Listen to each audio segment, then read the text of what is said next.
வீட்டில் விசேஷம் ஒரு 50 பேருக்கு விருந்து. என்னன்னு பார்க்கலாமா? இலை எண்ணிட்டுருக்காரு பெரியப்பா. ஆனியன் எல்லாம் ரெடி பண்ணி கட் பண்ணி வச்சுட்டாங்க. மீன் வந்து ஒரு 10 கிலோ மீன் லான்ச்சுக்கு ஓட்டியில் போய் வாங்கிட்டு வந்து மசாலா போட்டு வச்சாச்சு. மீன் குழம்பும் ரெடி ஆகிட்டுருக்கு. முட்டை வேக வச்சிட்ருக்காங்க அம்மா தோட்டத்தில். அப்படியே நம்ம வந்து மீன் வறுத்துட்டு முட்டை வேக வச்சுட்டு ப்ளஸ் ஆனியன் ரைத்தா மீன் குழம்பு நம்ம ரெடி பண்ணுறோம். மாஸ்டர் வந்து சிக்கன் பிரியாணியும் சிக்கன் கிரேவியும் ரெடி பண்ணுறாங்க. அது வந்து ஒரு சிக்கன் வந்து ஒரு 15 கிலோவும் மீன் வந்து ஒரு 10 கிலோவும் பண்ணிகிட்ருக்கோம். ரொம்ப வந்து ஜாலியாக போச்சு அன்னைக்கு. கிளைமேட் வந்து கொஞ்சம் மூடியாக இருந்துச்சு. அதனால் வந்து தீ வந்து ரொம்ப பிடிக்கல. அதனால் எல்லாம் விறகெல்லாம் முடிச்சு வச்சுட்டு இருந்தாங்க. நான் வந்து லேட்டாக வந்ததால் அரைக்கிற வேலை மட்டும் நான் பார்த்துட்டேன். தேங்காய், இஞ்சி பூண்டு பேஸ்ட்டு, பொட்டுக்கடலை அதெல்லாம், முந்திரி பயிறு அதெல்லாம் நான் அரைச்சி கொடுத்துட்டேன். மிக்சியில் எல்லாம் ரெடி பண்ணி வச்சுருந்தாங்க. ஆனியன் எல்லாம் வந்து அம்மா, பெரியம்மா, அத்தை, அவங்கெல்லாம் வந்து கட் பண்ணி கொடுத்துட்டாங்க. அக்காலாம் எல்லாமே ரெடியாக இருக்குது. போட்டு செய்ய வேண்டியதான். நான் வந்துட்டுருக்கக்குள்ளேயே சிக்கன் எல்லாம் வந்து பாதி வேலை பிரியாணி வேலை நடந்துகிட்டு இருந்துச்சு. இது வந்து கிரேவிக்காக எடுத்து வச்சுருக்கிற சிக்கனு. தம்பி ஃபோன் நோண்டிகிட்டு இருக்காப்புல பிஸியாக. எங்கள் வீட்டுக்கார் வந்து அடுப்பு எரிய மாட்டேதுன்ட்டு ரெடி பண்ணிகிட்ருக்காரு. மாஸ்டர் வந்து ஜாலியாக பேசிகிட்டு இருக்காரு. நம்ம வீட்டில் எந்த ஈவெண்ட்னாலும் அவங்க தான் வந்து செய்வாங்க. கொஞ்சம் பல்க் குவான்டிட்டியாக கொடுத்தோம்னா. பாப்பா விளையாடிட்டு இருக்கா. அண்ணி வர்ற நேரத்தை பார்த்திங்களா, லேட்டாக வராங்க. எல்லா வேலையும் முடிஞ்சிட்டக்கப்புறம் வராங்க மேடம். ஆனால் மீன் வறுத்துட்டா. அவங்க வந்து பசங்கள்லாம் வந்து அப்படியே மண்ணில் விட்டாச்சு விளாட்றதுக்கு. உள்ளே விட்டா வந்து அடிச்சுட்டு ஒரே சண்டை போட்டுட்டு இது பண்ணுறாங்க. அவங்கள மெயின்டைன் பண்ணுறதுக்கு வந்து வருங்கால ஆஃபீஸர் வந்து மெயின்டைன் பண்ணிகிட்ருக்காங்க. ஒரு ஆஸ்பிரண்ட் அவங்க.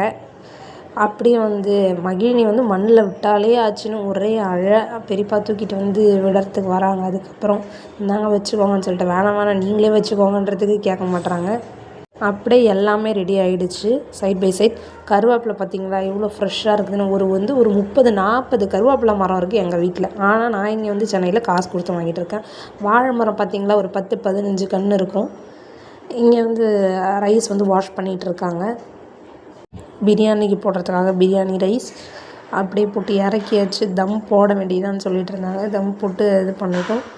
சாப்பிட வேண்டியதான். சாப்பிட்றதுக்கு மட்டும் ஒரு பிளேட் நான் உள்ளே எடுத்துகிட்டு போயிட்டேன். அதையே வந்து சாப்பிட்டுட்டேன். ஆனால் இலையில உட்காந்து சாப்பிட்றப்ப சாப்பிடலை. இதிலே வந்து ஒரு 5-6 பேர் ஷேரு. ரைத்தாவும் அப்படியே ரெடி ஆகிடுச்சு. எங்கள் அம்மா வந்து பெரிய கிணத்துல போட்டு கிளறுங்கன்னு சொன்னதுக்கு கேட்கல. சைட் பை சைடு இவங்கள சமாளிக்கிறதுக்கு இவங்களுக்கு ஸ்நாக்ஸு. மீனும் வந்து வறுத்துட்ருக்காங்க பெரியம்மாவும் அண்ணியும். ஒரு வானலில் பெரியம்மா, ஒரு வானலில் அண்ணி. பரவாயில்லைங்க அண்ணி லேட்டாக வந்தாலும் மீன் வறுக்கிறதுல இறங்கியாச்சு. அப்படியே ஒரு வேலையாக முடிஞ்சிட்டே வந்துச்சு கடைசியில். ஆனால் என்ன, இலையில போட்டு எல்லாத்தையும் எடுக்கிறதுக்கு வந்து மிஸ் பண்ணிட்டேன். ஏன்னா ரொம்ப டயர்டாயிட்டோம் இதிலே. நாங்கள் ஒன்றும் பெருசாக வேலை செய்யலை. இருந்தாலும் வந்து கொஞ்சம் டயர்டாயிடுச்சு. பரிமாறுறது போனது அதெல்லாம் நாங்கள் பார்த்துக்கிட்டோம். ஸோ அதனால் வந்து இலையில வச்சு அழகாக அதை வந்து எடுக்கும்னு பார்த்தா எடுக்க முடியல. பிரியாணி ரெடி ஆகிடுச்சு. சிக்கன் கிரேவி பண்ணிகிட்ருக்காங்க. அழகாக வச்சு எடுத்துருந்துருக்கலாம். சரி ஓகே என்ன இப்போது அப்படின்ட்டு விட்டாச்சு. இல்லை பாப்பாவுக்கு வேறு சாப்பாடு ஊட்டினேன்னா பாப்பாவுக்கு தம்பிக்கெலாம் சாப்பாடு ஊட்டிட்டு வந்து இது பண்ணுறதுக்குள்ளே போதும்னு ஆகிடுச்சு. எங்கடா இதுக்கப்புறம் ஃபோன் எடுத்து வீடியோ எடுக்கிறதுன்னு விட்டுட்டேன்.